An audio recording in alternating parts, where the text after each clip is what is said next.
The bell jump involves a forward hop, immediately followed by a backward hop, and is so named because from above it looks like a church bell ringing. That's going to be the focus of today's video. This is Shana Brady. I'm Tim Haft from Punk Rope, and we're going to talk to you about the bell jump. So it's in the beginning jump series. Both feet stay together the entire time, so there's no complexity with the foot movement.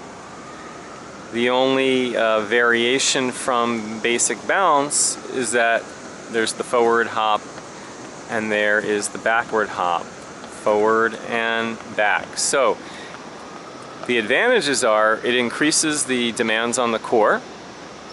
It is also really awesome for improving agility, change of direction, right? You're accelerating forward, decelerating to stop, accelerating back,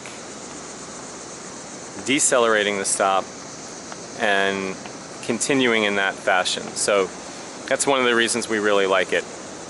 As with all jump rope steps, you're going to begin without the rope.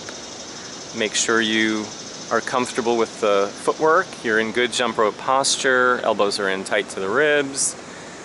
Shana's mimicking the turn with her wrist, and you'll notice she's taking smallish hops. They can be big, but they're smallish hops on the balls of her feet. And as she lands, the knees flex, so do the ankles and the hips, and that allows her to absorb the impact. So those are very soft landings. Really important to listen to yourself. Now this is the second step, picking up your rope or a wrist trainer and spinning the rope to the side as you perform the bell jump.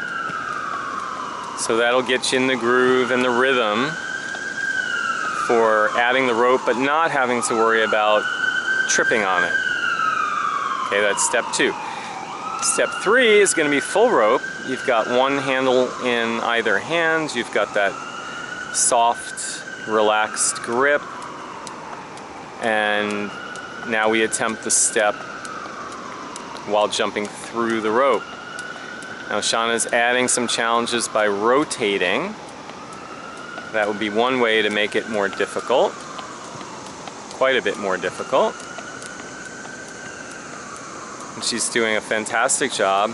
Another option that Shana really likes is called the ladder.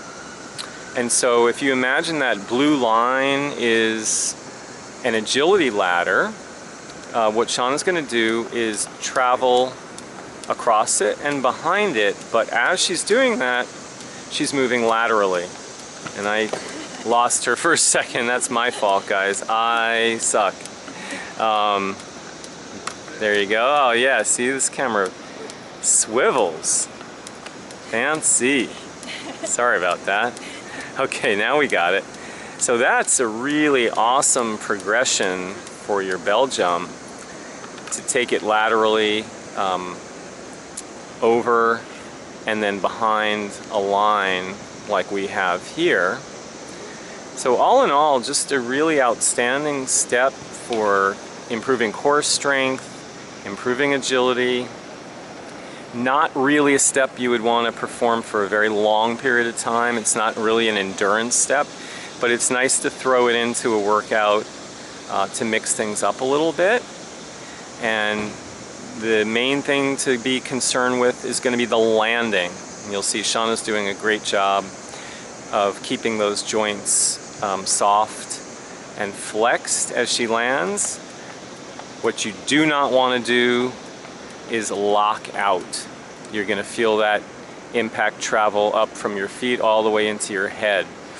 So very important to stay relaxed, and that's why we like to start it without the rope. It's a great way to learn, then introducing rope to the side, and finally jumping through the rope. And there you have it, the bell jump. Thanks for joining us, guys. If you liked this video, feel free to subscribe to our YouTube channel.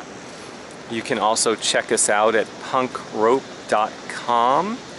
And if you have any questions about the bell jump or anything else we've covered in any of our videos, please add a comment and we will get back to you as soon as possible.